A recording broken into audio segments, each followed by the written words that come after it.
நம்ம உயிர் வாழறதுக்கு முக்கியமான அத்தியாவசிய செலவு அப்படின்னா மளிகை பொருளும் காய்கறிகளும் தான்.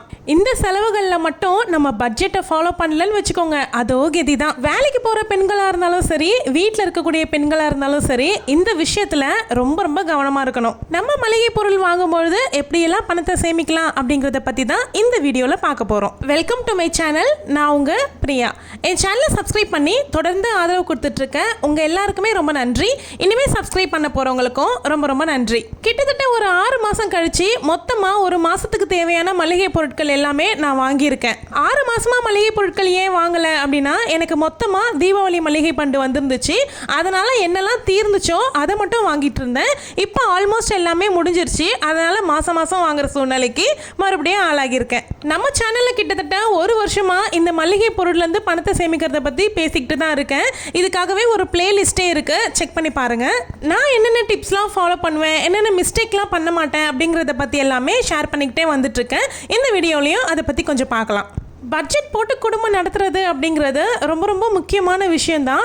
அதுலேயும் இந்த மளிகை பொருட்கள், காய்கறி வாங்குறது, இந்த விஷயத்தில் ரொம்பவே கவனமாக இருக்கணும். இந்த செலவுகளில் கொஞ்சம் மிஸ்டேக் பண்ணிட்டோம் அப்படின்னா கூட நம்ம மாத கடைசியில் ரொம்பவே கஷ்டப்பட வேண்டியது இருக்கும். தொடர்ந்து நீங்கள் பட்ஜெட் ஃபாலோ பண்ணிக்கிட்டு வந்தீங்க அப்படின்னா இந்த செலவு எல்லாமே மிச்சம் பண்ணி பணத்தை நல்லா சேமித்து நீங்கள் தங்கம் கூட வாங்கலாம். ஆச்சரியமாக இருக்குல்ல? சரி வாங்க, எந்த டிப்ஸ்லாம் ஃபாலோ பண்ணி நம்ம பணம் மிச்சம் பண்ணலாம் அப்படிங்கிறத பார்ப்போம். ஃபஸ்ட்டு விஷயம் என்ன அப்படின்னா, கடைக்கு போகிறதுக்கு முன்னாடி நமக்கு எவ்வளோ தேவையோ அந்த பணத்தை மட்டும் எடுத்துக்கிட்டு போங்க. இப்போ 3000 ரூபாய் உங்கள் பட்ஜெட்டில் நீங்கள் மளிகை பொருட்களுக்குன்னு ஒதுக்கியிருக்கீங்க அப்படின்னா அந்த 3000 ரூபாய் மட்டும் தான் நீங்கள் எடுத்துகிட்டு போகணும். எதுக்கும் இருக்கட்டும் அப்படின்னு சொல்லிட்டு ஒரு 500 ரூபாவோ இல்லை 1000 ரூபாவோ எக்ஸ்ட்ரா எடுத்துகிட்டு போனீங்க அப்படின்னா கண்டிப்பாக அதையும் சேர்த்து செலவு பண்ணிட்டு தான் வருவோம். அதே மாதிரி கிரெடிட் கார்டு அந்த மாதிரி விஷயமும் எடுத்துகிட்டு போகாதீங்க. கிரெடிட் கார்டு இருந்துச்சு அப்படின்னா கண்ணு மண்ணு தெரியாமல் செலவு பண்ணிட்டு வந்துடுவோம். அதே மாதிரி காசாக செலவழிக்கிறதுங்கிறதும் ரொம்ப ரொம்ப முக்கியமானது தான். கூகுள் பேயில் நம்ம செலவு பண்ணும்போது அது வெறும் ஒரு நம்பராக தான் நம்ம கண்ணுக்கு தெரியும். காசாக எண்ணி கொடுக்கும்பொழுது தான் ஓ இவ்வளோ காசு செலவு பண்ணியிருக்கோமா அப்படிங்கிற எண்ணமே நம்ம மனசுக்கு வரும். பணமாக எடுத்து செலவு பண்ணும்போது மட்டும்தான் உங்களுக்கு சேமிக்கணும் அப்படிங்கிற எண்ணமும் அதிகமாக வரும். கார்டு இல்லை ஜிபே இந்த மாதிரி விஷயங்களை யூஸ் பண்ணும்பொழுது அது நம்மளுக்கு பெரிய விஷயமாகவே தோணாது. பணத்தை செலவு பண்ணுறோம் அப்படிங்கிற எண்ணமும் நம்மளுக்கு வராது. அடுத்த முக்கியமான விஷயம் என்ன அப்படின்னா, பர்ச்சேஸ்க்கு போகிறோம் அப்படிங்கிறது தெரியும், ஆனால் அதுக்கு தேவையான பை எடுத்துகிட்டு போனோம் அப்படிங்கிறது தெரியாது. எங்கே போகிறோமோ அங்கே போய் வாங்கிக்கலாம். வீட்டில் இருந்தே பை எடுத்துகிட்டு போகணுமா, அசிங்கமாக இருக்கும். எவ்வளோ அழகாக ட்ரெஸ் பண்ணியிருக்கோம், கையில் ஒரு கட்டைப்பை எடுத்துகிட்டு போகணுமா, சேச்சே அப்படின்னு நினைக்கிறவங்க இப்போவும் இருந்துட்டு தான் இருக்காங்க. ஆனால் என்ன மாதிரி எங்கே போனாலும் ஒரு பையோடவே போகிற கேட்டகரிங்கிறவங்க இருப்பாங்க. நீங்கள் எந்த கேட்டகரின்னு கமெண்ட்டில் சொல்லுங்கள்.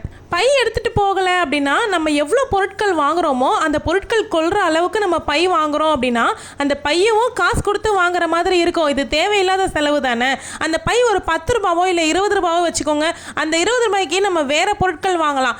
ஏன் ஒரு மாதத்துக்கு தேவையான கடுகு கூட நமக்கு வரும். அதனால் நீங்கள் எப்போ கடைக்கு போனீங்க அப்படின்னாலும் ஒரு பையை கூடவே எடுத்துகிட்டு போங்க. கொஞ்சமாக வாங்கக்கூடிய பொருளாக இருந்தாலும் சரி, நிறைய வாங்குகிற பொருளாக இருந்தாலும் சரி, பை இல்லாமல் வெளியில் போகவே போகாதீங்க. அதே மாதிரி என்ன வாங்க போகிறீங்க அப்படிங்கிற லிஸ்ட் இல்லாமையும் போகாதீங்க. மாசத்துல தேதி 20 ஆயிருச்சு அப்படின்னா எந்தெந்த பொருள் எல்லாம் காலியாக போகுது அப்படிங்கிறத ஒரு வாட்டி வீட்டில் கிச்சனில் நின்று எல்லாத்தையும் ஓப்பன் பண்ணி பார்த்து செக் பண்ணிட்டு லிஸ்ட் எழுதிருங்க. லிஸ்ட் இல்லாமல் கடைக்கு போகாதீங்க. பொதுவாக இந்த ஷாம்பு, கம்ஃபர்ட்டு, காஃபி தூள், டீ தூள் இந்த மாதிரி ஐட்டம்ஸ் எல்லாமே சாஷே பேக்கெட்டாக வாங்குறதுக்கு ட்ரை பண்ணுங்க. அதில் வாங்கினீங்க அப்படின்னா ரொம்ப ரொம்ப காசு மிச்சமாகும். தேவையானதை மட்டும் எடுத்து யூஸ் பண்ணிக்குவோம், வேஸ்ட் பண்ணாமையும் இருப்போம். 100 கிராமோ இல்லை 200 கிராமோ பாட்டிலில் வாங்கணும் அப்படின்னா அந்த பாட்டிலுக்கும் சேர்த்து தான் நீங்கள் காசு கட்டுற மாதிரி இருக்கும். இந்த அழகான பாட்டில்ஸை பார்த்து ஏமாறுறவங்க முக்கியமாக இந்த சூப்பர் மார்க்கெட்டுக்கு போகிற கேட்டகரியாக தான் இருப்பாங்க. காஃபி தூள் பேக்கெட்டே வச்சுக்கோங்க. சின்ன சின்ன பேக்கெட்டில் நீங்கள் வாங்கிக்கிறீங்க அப்படின்னும்போது உங்களுக்கு அந்த அன்னைக்கு தேவையான காஃபி தூளை யூஸ் பண்ணிவிட்டு அதோட காலி ஆயிரும். ஏதோ ஒரு ஞாபகத்துலையோ இல்லை அவசரத்துலையோ சரியாக மூடி வைக்காமல் போயிட்டீங்க அப்படின்னா கூட அந்த ஒரு பேக்கெட் வேஸ்ட் ஆகிறதோட முடிஞ்சிடும். இதுவே நீங்கள் பாட்டில் சரியாக மூடி வைக்கல அப்படின்னா மொத்த பாட்டிலும் கட்டிடும். அப்படி பண்ணும்பொழுது பணமும் வேஸ்ட்டு, பொருளும் வேஸ்ட் ஆகிரும்ல. பாட்டிலில் வாங்கிட்டு இருக்கவங்க அப்படின்னா கண்டிப்பாக ஒரே ஒரு தடவையாவது இந்த பவுச்சில் வாங்குறத நீங்கள் ட்ரை பண்ணி பாருங்கள். அதுக்கப்புறமா நீங்கள் யார் சொன்னாலும் கேட்க மாட்டீங்க, பவுச் தான் வாங்குவீங்க. அதே மாதிரி ஒரு மாதத்துக்கு உங்களுக்கு எது அதிகமாக செலவாகுதுன்னு பாருங்கள். அந்த மாதிரி விஷயத்த பல்காக வாங்கி வைக்கிறீங்கன்னும் போது கண்டிப்பாக பணத்தை சேமிக்க முடியும். அப்படி நீங்கள் பல்காக வாங்கக்கூடிய பொருளை பாதி நீங்கள் புழங்கறதுக்கு எடுத்து வெளியே வச்சுட்டு மீதத்தை கண்டிப்பாக ஃப்ரிட்ஜுக்குள்ளே தூக்கி வச்சுருங்க. வேஸ்ட்டே ஆகாது எத்தனை மாதம் ஆனாலும். கடலைப்பருப்பில் ஆரம்பித்து பொட்டுக்கடலை வரைக்கும் எல்லாமே நீங்கள் ஹோல்சேலில் வாங்குறதுக்கு ட்ரை பண்ணுங்கள். ட்ரை பண்ணாதீங்க, கண்டிப்பாக ஹோல்சேலில் தேடி கண்டுபிடிச்சி வாங்குங்க. நீங்கள் சூப்பர் மார்க்கெட்டில் வாங்குறதுக்கும் ஹோல்சேலில் வாங்குறதுக்கும் நிறையவே உங்களுக்கு பணம் மிச்சமாகும். இதை நான் கம்பேர் பண்ணி ஆல்ரெடி ஒரு வீடியோவே போட்டிருக்கேன். நீங்கள் வந்து பிளேலிஸ்ட்டை செக் பண்ணீங்க அப்படின்னா கண்டிப்பாக உங்களுக்கு அந்த வீடியோஸ் எல்லாமே கிடைக்கும். நிறைய விஷயங்கள் நீங்கள் தெரிஞ்சுக்க முடியும். இந்த மாதிரி மளிகை கடையில் மொத்தமாக வாங்கி வச்சுருப்பாங்க மூட்டைகளில். நமக்கு இந்த மாதிரி அளந்து தனித்தனியாக கட்டி கொடுத்துருவாங்க. இதே நீங்கள் சூப்பர் மார்க்கெட் போகிறீங்க அப்படின்னா ஒரு பிராண்ட் நேமோட ஒரு பேக்கெட் பண்ணி விற்பாங்க. ஸோ அது ரேட் அதிகமாக இருக்கும். இந்த மாதிரி வாங்கினீங்கன்னா ரேட் கம்மியாக இருக்கும். இன்னும் கேட்டிங்க அப்படின்னா பொருளுமே ஒரே மாதிரியான தரத்தில் தான் இருக்கும். மளிகை வாங்கும்போது எந்த அளவுக்கு கவனமாக இருக்கணுமோ அதே மாதிரி தான் காய்கறி வாங்கும்பொழுதும். காய்கறிகளும் நீங்கள் சூப்பர் மார்க்கெட்டில் போய் அங்கே வாங்குகிற காய்கறிகளை விட சந்தையில் போய் வாங்கினீங்க அப்படின்னா நல்லா ஃப்ரெஷ்ஷாகவும் இருக்கும், உங்களுக்கு விலையும் கம்மியாக இருக்கும். அதோட மீறி ஈஸியாக வளர்க்கக்கூடிய காய்கறிகள் எல்லாமே நம்ம வீட்லேயே மாடி தோட்டமாக வச்சு வளர்த்தோம் அப்படின்னா இன்னும் ஆர்கானிக்காக சாப்பிட்ட மாதிரி இருக்கும், சந்தோஷமாகவும் இருக்கும், நம்ம மனசுக்கு பணமும் மிச்சமாகும். ஏப்ரல் மாதத்துக்கு நான் என்னென்ன மளிகையெல்லாம் வாங்கியிருக்கேன், எவ்வளோ ஆச்சு அப்படிங்கிறது எல்லாமே இந்த வீடியோவில் டீட்டெயிலாக காமிச்சிருக்கேன். இந்த வருஷத்துக்கும் நான் தீபாவளி பண்டு போட்டிருக்கேன். யாரெல்லாம் தீபாவளி மளிகை பண்டு போட்டிருக்கீங்க அப்படின்னு கமெண்ட்டில் கண்டிப்பாக என்கிட்ட சொல்லுங்கள்.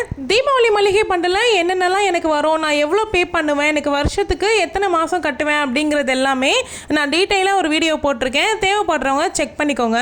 இல்லைனா நான் அந்த வீடியோவை எண்டு ஸ்க்ரீனில் கூட கொடுக்குறேன். நான் அந்த மளிகை பொருட்கள்லேருந்து பணம் சேமிக்கிற பிளேலிஸ்ட்டையும் இந்த தீபாவளி பண்டு வீடியோவையும் எண்டு ஸ்க்ரீனில் கொடுக்குறேன். யாருக்கு எது வேணுமோ கிளிக் பண்ணி பார்த்துக்கோங்க. அதே மாதிரி இன்னொரு முக்கியமான விஷயம் என்ன அப்படின்னா, நீங்கள் ஒவ்வொரு மாதமும் மளிகை சாமான் வாங்கும்பொழுது அதில் கொடுக்கக்கூடிய பில்லை வந்து நீங்கள் பத்திரப்படுத்தி வைங்க. அட்லீஸ்ட் வந்து ஒரு 3 மாதத்து பில்லாவது நீங்கள் வந்து ஸ்டோர் பண்ணி வைக்க ஆரம்பிங்க. அப்போ தான் நீங்கள் ரேட்டை வந்து கம்பேர் பண்ணி பார்க்க முடியும். போன மாதம் எவ்வளோ ஆகியிருக்கு, இந்த மாதம் நம்ம எவ்வளோ செலவை குறைச்சிருக்கோம், இல்லை அதிகமாகியிருக்கா இப்படிங்கிறது எல்லாமே நீங்கள் கம்பேர் பண்ணி பார்க்குறதுக்கு உங்களுக்கு ஈஸியாக இருக்கும். அட்லீஸ்ட் 3 மாதத்து பில்லை வந்து ஸ்டோர் பண்ணி வைங்க. ஜஸ்ட் ஒரு 10 பொருள் தான் வாங்க போகிறீங்க, எனக்கு மைண்ட்லேயே இருக்குது அதுக்கு எதுக்கு லிஸ்ட்டு அப்படின்லாம் நினைக்காதீங்க. கடைக்கு போயிட்டு கண்ணு கலராக பார்த்ததுக்கப்புறமா தானாக மறந்துடும் லிஸ்ட்டில் இல்லாத பொருட்கள் எல்லாமே வாங்கிட்டு வந்துடுவோம். வீட்டுக்கு வந்ததுக்கு அப்புறமா தான் அந்த லிஸ்ட்டே மைண்டில் வந்து ஒன்று ஒன்றா ஷோ ஆகிட்டு இருக்கோம். அதனால தான் நான் எப்போவுமே திரும்ப சொல்லுவேன், 5 பொருளோ 10 பொருளோ லிஸ்ட் இல்லாமல் கடைக்கு போகாதீங்க.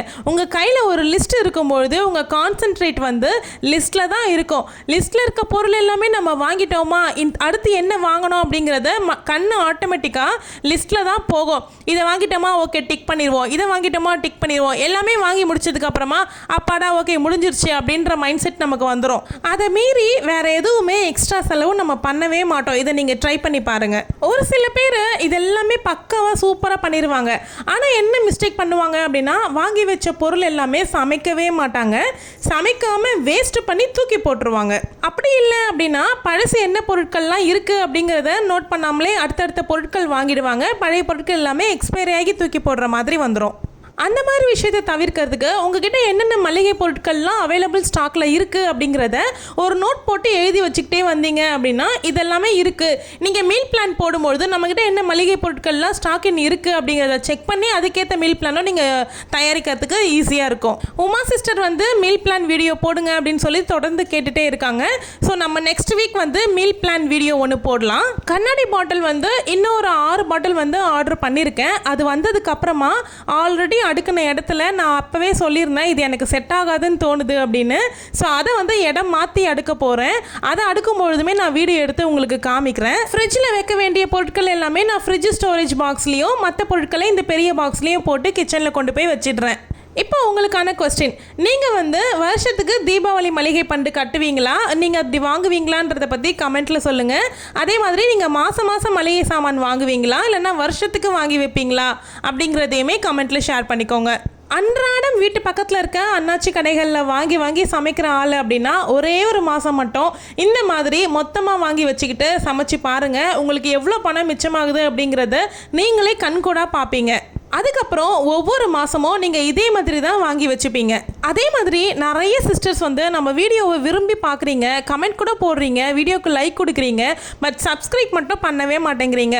சப்ஸ்கிரைப் பண்ணாமல் வீடியோ பார்க்குறவங்க தான் அதிகமாக இருக்காங்க. என்னுடைய அனாலிட்டிக்ஸ்லாம் அப்படி தான் காமிக்குது. புதுசாக பார்க்குறீங்க, வீடியோ பிடிச்சிருக்கு, வீடியோ யூஸ்ஃபுல்லாக இருக்குது அப்படின்ற பட்சத்தில் சேனலுக்கு சப்ஸ்கிரைப் கொடுத்து வச்சுக்கோங்க. இதே மாதிரி நல்ல கண்டென்ட்லாம் நான் தொடர்ந்து போடுறதுக்கு இருக்கேன். நம்ம சேனலில் வாரத்துக்கு ஃப்ரைடே சாட்டர்டே ஆஃப்டர்நூன் 2:30க்கு லாங் வீடியோ போஸ்ட் ஆகிரும். நல்ல யூஸ்ஃபுல்லான கண்டென்ட் தான் போட்டுக்கிட்டு வந்துட்டுருக்கேன். உங்களுக்கு ரொம்பவுமே பிடிக்கும். மிஸ் பண்ணாமல் பார்க்குறதுக்கு நோட்டிஃபிகேஷனில் ஆளுங்கிற ஆப்ஷனை கிளிக் பண்ணி வச்சுக்கோங்க. அடுத்து எந்த மாதிரியான வீடியோ வேணும் அப்படிங்கிறதையும் எனக்கு கமெண்ட்டில் சொல்லிட்டு போயிருங்க. அந்த வீடியோவை மேக் பண்ணி போட்டுடலாம். நானே கம்யூனிட்டி போஸ்ட்டில் ஒரு 3 வீடியோ டைட்டில் கொடுத்து எந்த மாதிரி வீடியோ வேணும் அப்படின்னு உங்களுக்கே நான் ஓட் பண்ணுற ஆப்ஷனை கொடுக்குறேன். நீங்களே ஓட் பண்ணுங்கள். எந்த வீடியோவுக்கு அதிகமாக ஓட் பண்ணுறீங்களோ அந்த வீடியோவை நெக்ஸ்ட் வீக் போடலாம்.